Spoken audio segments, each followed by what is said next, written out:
Entramos ahora al análisis del último capítulo de Primera de Samuel, el capítulo 31. En otros audios estaremos analizando un tema importante que es cuando consulta a la divina de Endor. Hoy nos centraremos en la última parte, que es la muerte de Saúl. Con la gracia del Señor, mediante su Espíritu Santo, procederemos a entrar al análisis de este capítulo 31 de Primera de Samuel. En sentido general, el capítulo 31 de Samuel nos muestra un liderazgo fallido y sus devastadoras consecuencias. No es este capítulo solo un relato de una batalla perdida, es el trágico fin, como un epitafio del primer rey de Israel, Saúl. La culminación de un liderazgo progresivamente disfuncional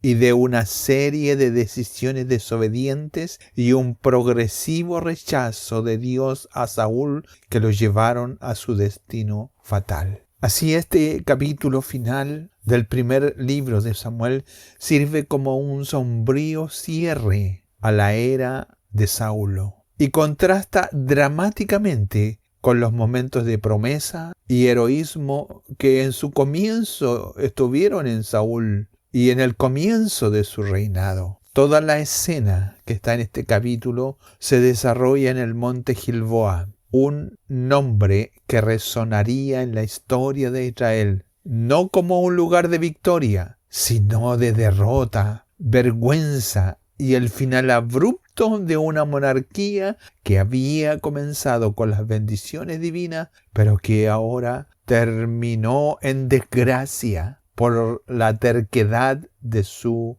líder. El telón de fondo es la constante amenaza filistea, una nación que el rey de Israel estaba destinado a someter, pero ante la cual Saúl, en su declive, se mostró lentamente y lamentablemente inepto. Así, en este capítulo 31, para poder comprender lo que está contenido en él, vemos que se presenta un desenlace trágico para el rey Saúl y su familia. En una batalla decisiva contra los filisteos, Saúl y sus hijos, incluyendo a Jonatán, enfrentan una derrota devastadora en el monte Gilboa. A medida que la batalla se intensifica, Saúl es gravemente herido por los arqueros filisteos y en un acto desesperado se quita la vida para evitar ser capturado. La muerte de Saúl marca el fin de su reinado y el cumplimiento de las profecías que anunciaron su caída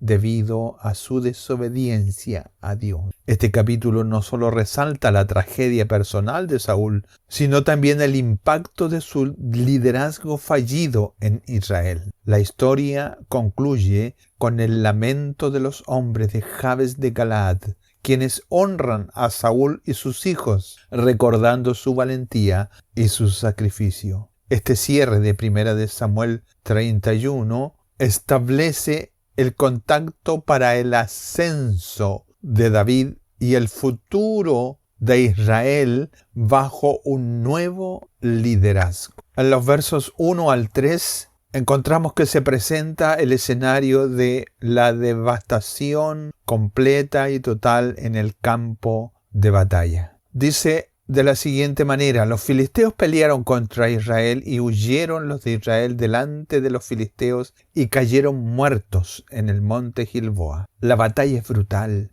Es una derrota aplastante para Israel. La frase huyeron los de Israel no solo denota retirada, sino un colapso moral y estratégico. La huida desorganizada y con pánico generalizado reflejan la falta de cohesión y dirección. Muestra también secuelas directas de un liderazgo que había perdido el norte, no encontrando la divina guía, y además faltaba la confianza de sus hombres. El monte Gilboa se transforma en un escenario de aniquilación masiva, testificando la ineficacia del rey y de su ejército. Continúa el relato bíblico diciendo: Y los filisteos persiguieron con ahínco a Saúl y a sus hijos, y mataron los filisteos a Jonatán, a Abinadab y a Melquisúa, hijos de Saúl. La persecución fue implacable y detallada, enfocándose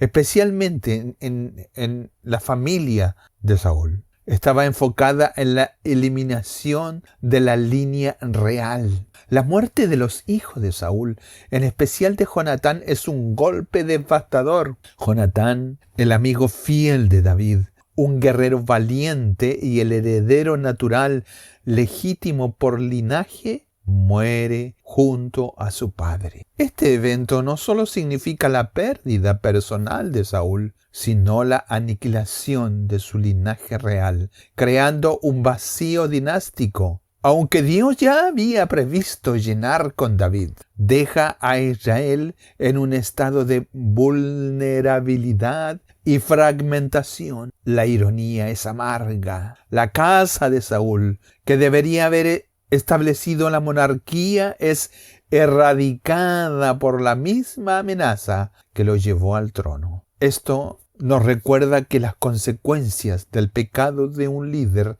a menudo recaen también sobre los inocentes a su alrededor. Y arreció la batalla contra Saúl y le alcanzaron los flecheros y fue gravemente herido por los flecheros. Saúl, una figura que fue elegida en parte por su imponente estatura, como lo vimos en el capítulo 9, verso 2, ahora yace postrado, gravemente herido y acorralado, encontrándose en una situación desesperada. Este no es el fin glorioso de un rey en la batalla, sino el fin humillante de un líder que ha caído en desgracia, tanto ante los ojos de Dios como ante la realidad de su fracaso militar. Los versos 4 al 6 del capítulo 31 de Primera de Samuel nos muestran el acto final de Saúl. Es un acto desesperado y lleno de un orgullo obstinado. Entonces dijo Saúl a su escudero: saca tu espada y traspásame con ella, para que no vengan estos incircuncisos y me traspasen y me escarnezcan.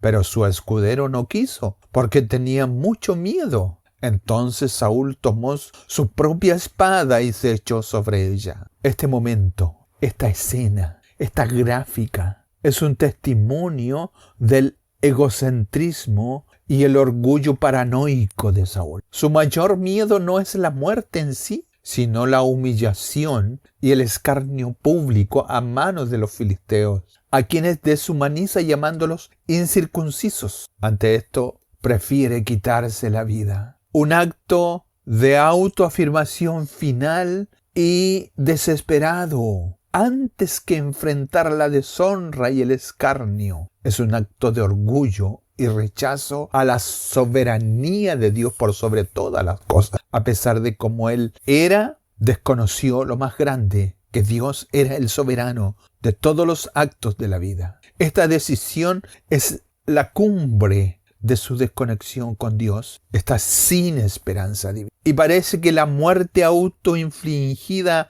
es la única salida que ve en ese momento. La negativa de su escudero refuerza que la transgresión de tal acto es grave y es la profunda desesperación del rey. El suicidio de Saúl es un claro reflejo de su estado espiritual, sin esperanza, sin fe en Dios para un escape o un final digno. Y viendo su escudero que Saúl había muerto, él también se echó sobre su espada y murió con él. La lealtad o desesperación del escudero añade otra capa de oscuridad a este momento ya oscuro de por sí, y que lo lleva a imitar el acto de su rey, reflejando así el colapso moral y la devastación que el liderazgo de Saúl había engendrado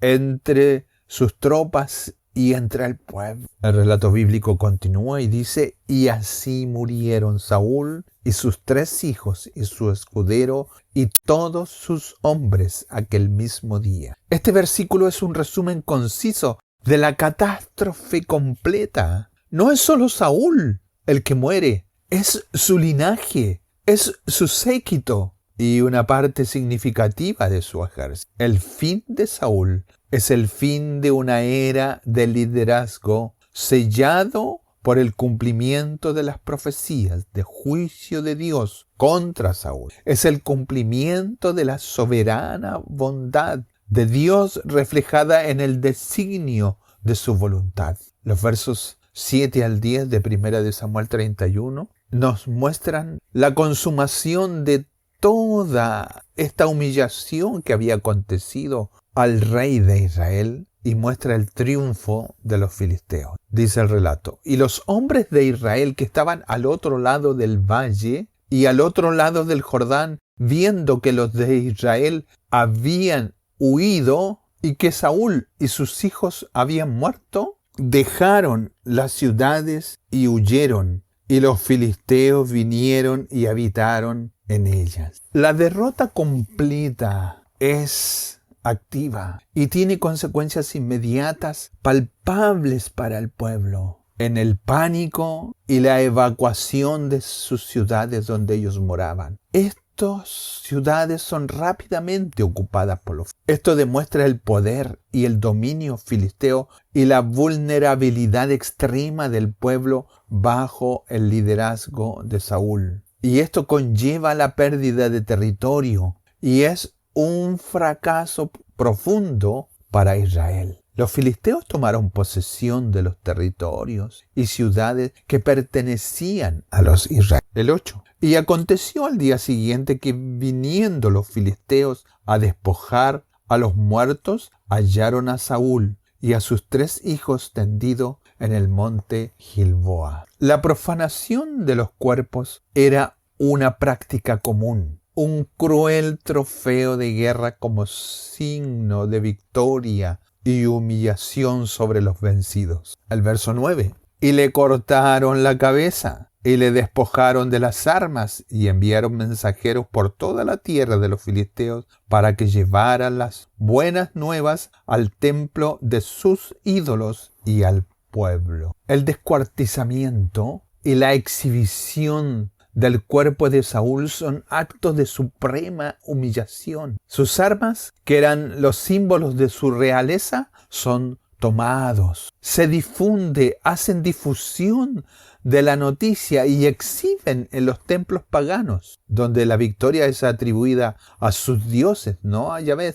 Esto es una blasfemia directa y un triunfo religioso para los filisteos. Esto refuerza la vergüenza para Israel. Es un destino final que ya estaba predicho en las profecías, pero es el momento en que todo es caos. Y lo más terrible es que es una afrenta directa al Dios de Israel. Este es el resultado final de un rey que deshonró a su Dios. Verso 10. Y pusieron sus armas en el templo de Astarot y colgaron su cuerpo en el muro de Bet-San. La colocación de las armas en el templo de Astarot, que era la diosa de la guerra y la fertilidad, es un acto de apostasía indirecta, es una blasfemia y es una burla a la fe de Israel. Pero es un triunfo para los filisteos. Colgar el cuerpo en Bet-San, una ciudad clave estratégica en el valle de Jordán, es una advertencia aterradora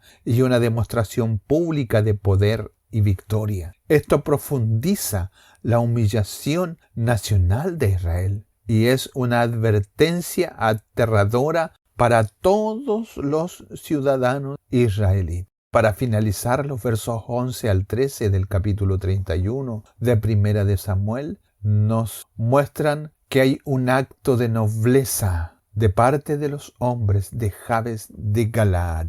Leemos el 11. Mas oyendo los de Jabes de Galaad esto que los filisteos hicieron con Saúl. Estos son los mismos hombres a quienes Saúl había rescatado heroicamente al inicio de su reinado, como está detallado en Primera de Samuel, capítulo 11. Así ellos ahora, en este momento, demuestran una lealtad y gratitud excepcionalmente notables. Es un contraste conmovedor con la apatía general. Verso 12. Y todos los hombres valientes se levantaron y anduvieron toda aquella noche y quitaron el cuerpo de Saúl y los cuerpos de sus hijos del muro de Bet-San, y viniendo a Jabes los quemaron allí. En un acto de gran valentía y honor, estos hombres desafían el peligro para recuperar los cuerpos profanados, viajando toda la noche. La cremación, si bien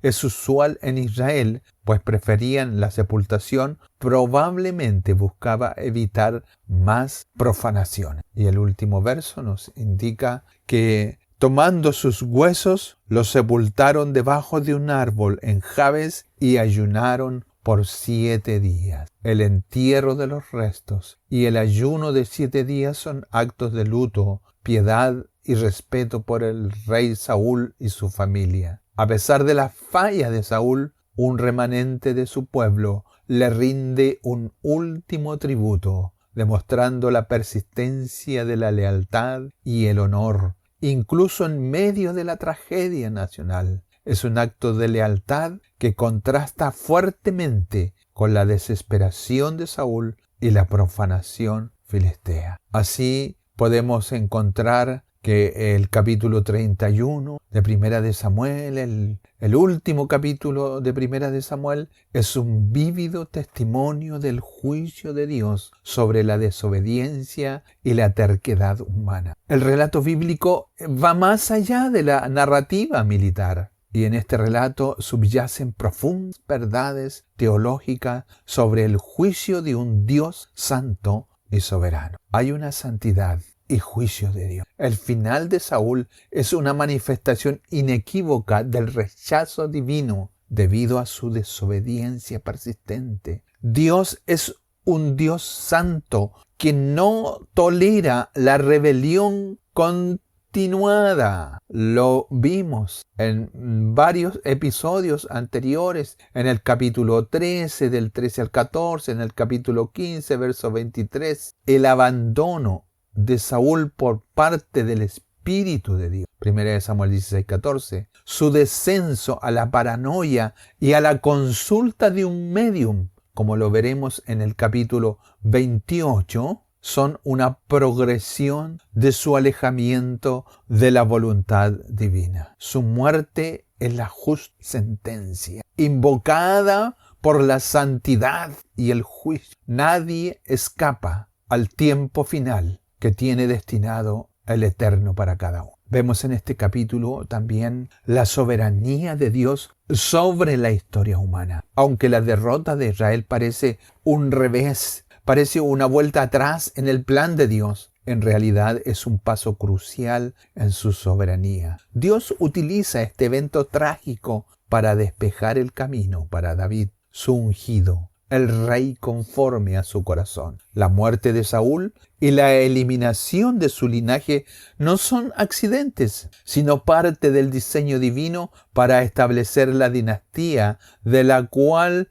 surgiría en años posteriores el Mesías, el prometido. Dios cumple sus propósitos a través de los fracasos humanos y las tragedias aparentes. También encontramos una mirada teológica en este capítulo sobre las consecuencias de la rebelión y el orgullo humano. Saúl había sido ungido con el Espíritu y había sido dotado de liderazgo. Saúl tuvo todas las oportunidades para reinar bajo la dirección divina. Sin embargo, su terquedad, su paranoia y su orgullo lo llevaron a sustituir la obediencia a Dios por sus propias estrategias y miedos. Embarcado en su orgullo y en su paranoia de persecución sobre David. Tal vez perseguía una figura que no era real ni era amenaza para su reina. Él podría haber sido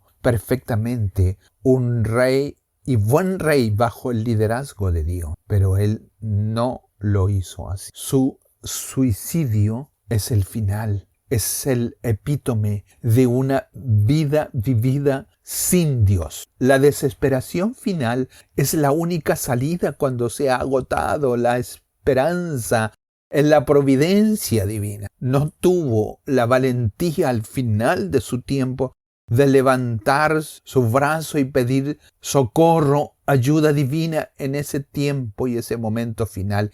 Era más grande su orgullo y su rebelión. Esto es un recordatorio de que el libre albedrío, cuando se usa para rechazar a Dios, conduce a la autodestrucción. También este capítulo nos ofrece una mirada sobre la fidelidad de un remanente, de un pequeño grupo de personas, y muestra la gracia sutil de Dios. A pesar de la profunda oscuridad que rodea a Saúl, el acto de los hombres de Jabes de Galaad es un pequeño pero significativo destello de fidelidad y honor. Este acto de lealtad no honra el mal liderazgo de Saúl, sino la gratitud por el bien que alguna vez hizo, y quizás de manera más profunda la persistencia de la nobleza en el corazón de algunos israelitas, reflejando sutilmente la gracia persistente de Dios, que no abandona por completo a su pueblo, incluso cuando un líder falla estrepitosamente. Así lo podemos ver en estos tiempos actuales. ¿Cuántos líderes religiosos, cuántos predicadores están al frente y han caído estrepitosamente en malos hábitos, en transgresiones? Pero aún así, la gracia de Dios continúa salvando aún en medio de toda esa maldad que pueda haber. Esto parece incomprensible, pero es el plan de Dios. Es la gracia soberana de Dios. Llegará el día en que se echará de ver entre el que sirve y el que no sirve a Dios. Dejen que crezca junto la paja con la cizaña, pero llegará el día en que vendrá el aventador y separará. La verdad es que estamos sembrando y somos parte del plan divino de Dios. Y Dios cumple su propósito a pesar de los malos hombres, a pesar de la terquedad, a pesar del orgullo de algunos hombres. Dios mira con misericordia a aquellos que han de ser salvos para la gloria de su. Así encontramos dentro de este capítulo que hay consecuencias desastrosas, tal como nos narra el expositor de alguna manera. Aquí miramos las consecuencias desastrosas del comportamiento terco y paranoico de Saúl. El declive de Saúl no solo fue su derrota en batalla, fue el resultado de un comportamiento arraigado en la terquedad, la paranoia y una profunda inseguridad que fue socavando poco a poco su liderazgo y trajo consecuencias devastadoras a múltiples niveles que los vamos a mirar rápidamente, sin profundizar mucho en cada uno de ellos. 1. Consecuencias desastrosas a nivel personal. ¿Qué le pasó a Saúl? Tuvo una pérdida de la presencia de Dios. La consecuencia más grave fue la retirada del Espíritu de Dios y la aflicción y tormento de un espíritu maligno que vino sobre él, como lo dice 1 Samuel 16:14. Estas dos cosas lo llevó a un estado de ansiedad, depresión y confusión mental. También esto lo llevó a un aislamiento y soledad. Su paranoia lo llevó a sospechar de todos, incluso de David y Jonatán, creando un vacío de confianza a su alrededor. Sus mismas actitudes alejó a todos aquellos que querían servirle con honestidad y estar a su lado, apoyarlo en todo lo que él hacía, pero su actitud lo llevó a un aislamiento con una soledad profunda. Al final terminó solo, confiando solo en sí mismo, lo que culminó en su desesperado suicidio. Así, a nivel personal, también encontramos que hay una desesperación total. Su acto final revela una completa ausencia de esperanza en Dios. Ni siquiera atinó a pensar en que Dios podía salvar. El hombre que una vez fue ungido con el aceite de la unción divina, ahora se ve sin futuro, no tiene consuelo y lo lleva a elegir un fin terrible, ignominioso y que quedó escrito en las páginas de la historia para que siempre lo recordemos de esa forma. ¡Qué terrible! Así, también hay consecuencias a nivel familiar. y a nivel de linaje, debido al comportamiento terco y paranoico de Saúl. ¿Cuál es la consecuencia a nivel familiar? Es la aniquilación de la dinastía. La consecuencia más directa de su derrota en Gilboa fue la muerte de sus 3 hijos en la batalla, incluyendo al valioso Jonatán. Esto significa la extinción total de su linaje real. Y queda un vacío dinástico. Su desobediencia no fue solamente un juicio sobre él, sino que alcanzó a su familia. La promesa de un reino duradero fue revocada. Este fue el final miserable para un rey que comenzó con grandes. También otra de las consecuencias a nivel familiar fue el sufrimiento de los sobrevivientes. La historia posterior que veremos en 2 de Samuel capítulo 4 nos muestra el destino de otros miembros de su casa,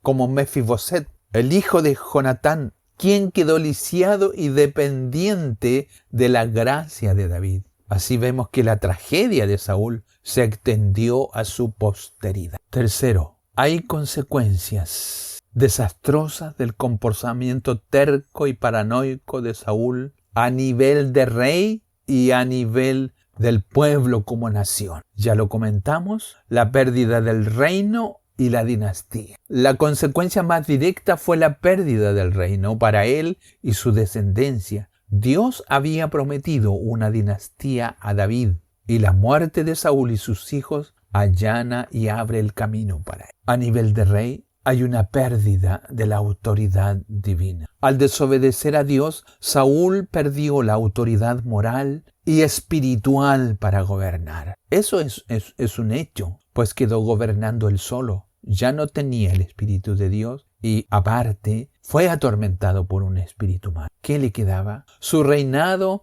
se volvió cada vez más errático y más arbitrario, basado en sus caprichos, en sus miedos, en su paranoia, en su terquedad, en su orgullo, no en la voluntad de Dios. ¿Qué perdió David?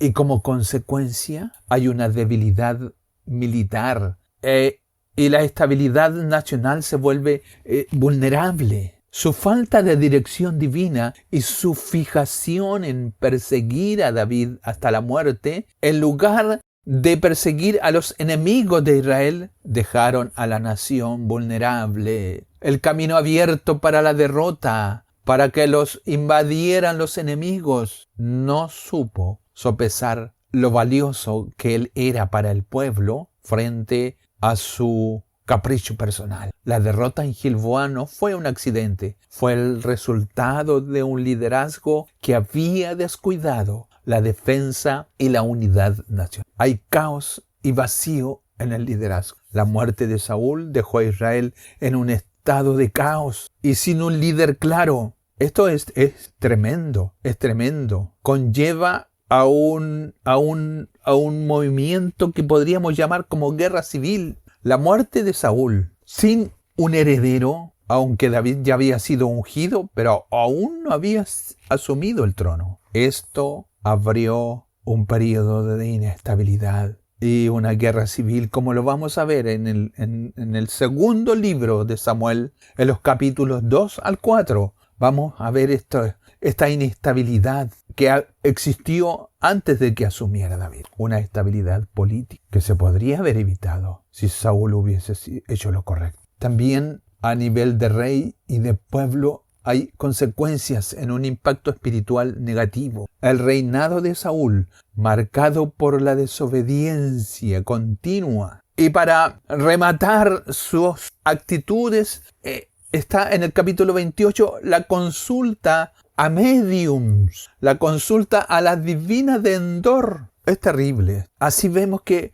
el reinado de Saúl dejó un legado de alejamiento de Dios, a pesar de que él conocía y sabía las instrucciones directas dadas por Dios. La vida de Saúl es un ejemplo trágico de lo que sucede cuando un líder o cualquier persona se aparta del Señor y el Espíritu del Señor ya no está con él. Es trágica la vida del hombre que no tiene al Señor. Además, marca como consecuencia desastrosa a nivel de rey y de su pueblo, hay desunión y confusión. Saúl dividió al pueblo con su persecución de David, que era el ungido de Dios. Creó facciones.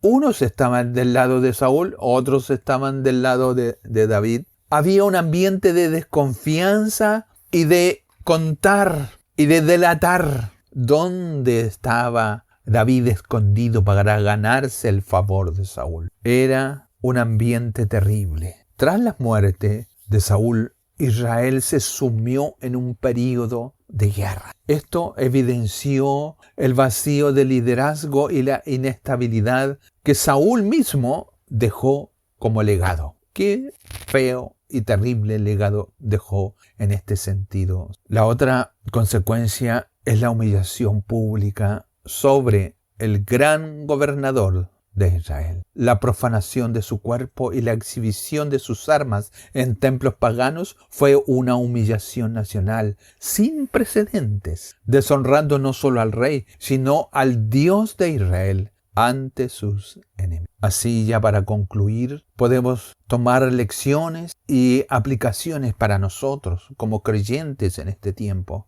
¿Qué nos deja de enseñanza este capítulo para nosotros? Lo primero es la fatalidad de la desobediencia persistente. La vida de Saúl es una advertencia clara. La desobediencia persistente a la voluntad de Dios tiene consecuencias graves y a menudo irreversibles. No podemos vivir de manera independiente de Dios sin esperar que nuestra vida y liderazgo se desmoronen. Debemos examinar constantemente nuestros corazones y nuestras acciones y el interior que nos mueve a relacionarnos con los demás. ¿Estamos obedeciendo a Dios en todas las áreas de nuestra vida? ¿O estamos eligiendo nuestro propio camino como lo hizo Saúl? Primera de Samuel 15:22 nos refuerza y nos dice: la obediencia es mejor que los sacrificios. El arrepentimiento genuino es la clave cuando fallamos.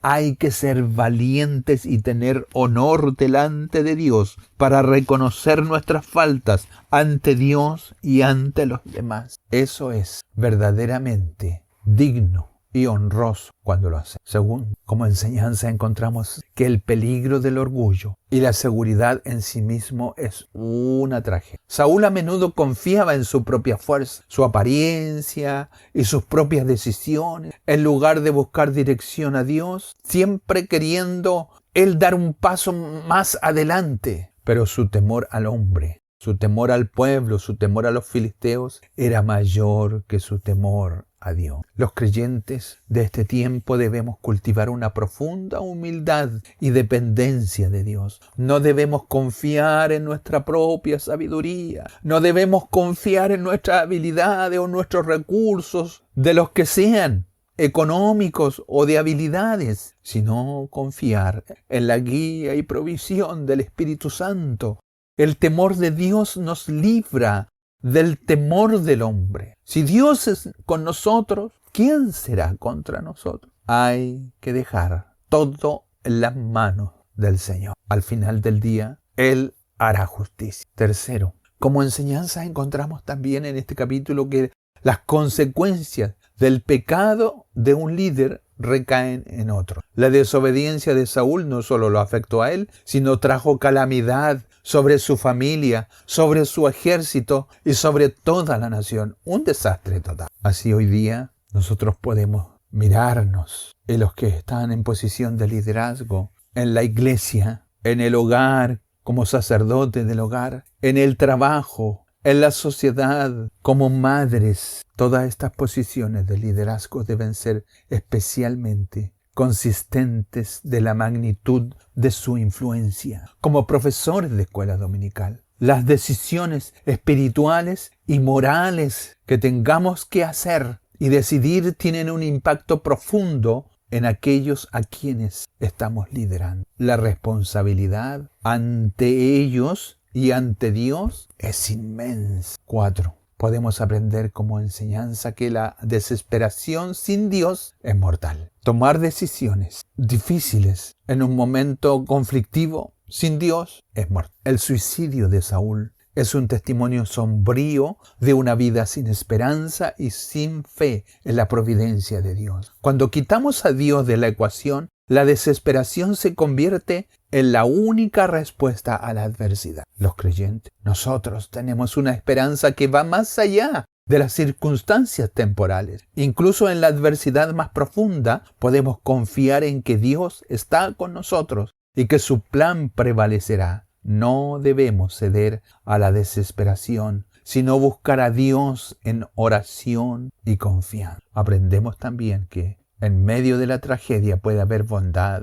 y lealtad. El acto de los hombres de Jabes de Galaad es un recordatorio que incluso en la oscuridad de la derrota y la deshonra, la bondad, la lealtad y el honor aún pueden brillar. Como creyentes debemos ser personas de integridad y lealtad. Incluso cuando la mayoría huye o traiciona, debemos buscar la manera de honrar a los demás y a Dios, incluso en circunstancias difíciles. La gratitud y el respeto son virtudes poderosas. Otra enseñanza 6 es el camino de Dios, que este siempre no es el más fácil, pero es el mejor. Aunque el fin de Saúl fue trágico, su muerte abrió el camino para el rey David, un hombre conforme al corazón de Dios. El plan de Dios siempre prevalece, incluso a través de circunstancias dolorosas. Hoy nosotros podemos confiar en que Dios está obrando en todas las cosas para bien en aquellos que le aman. Romanos 8:28. Incluso cuando el camino parece oscuro o los planes humanos fracasan,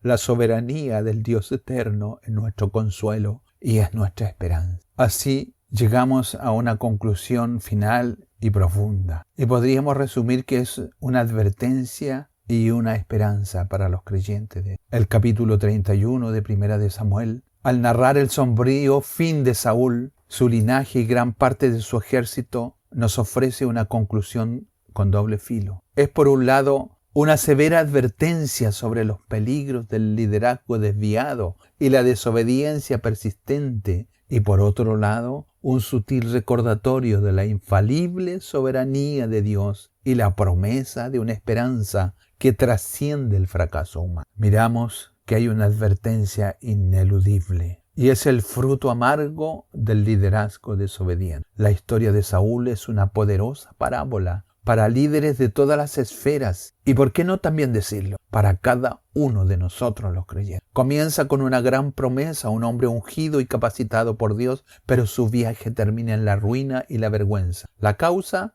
no fue la falta de habilidad o coraje, sino una decisión consciente y repetida de desobedecer a Dios. Su terquedad y su paranoia manifestada en la realización de sacrificios ilegítimos y en el perdón selectivo de Amalek, perdonándole la vida, sembró las semillas de su propia destrucción. Su paranoia, alimentada por los celos hacia David, en su orgullo y alejamiento del Espíritu de Dios, lo llevó a tomar decisiones irracionales que desunieron a su pueblo y lo distrajeron de la verdadera amenaza filistea, no ejecutando la labor para la cual fue llamado: gobernar a su pueblo. El fin de Saúl en Gilboa es un fruto maduro de esta desobediencia. Vemos cómo un rey, en lugar de arrepentirse y buscar el rostro de Dios, se hunde en la desesperación al punto de recurrir a consultar a los muertos y finalmente al suicidio. Esta historia nos grita en la cara que la verdadera caída de un líder no es la derrota militar, sino la pérdida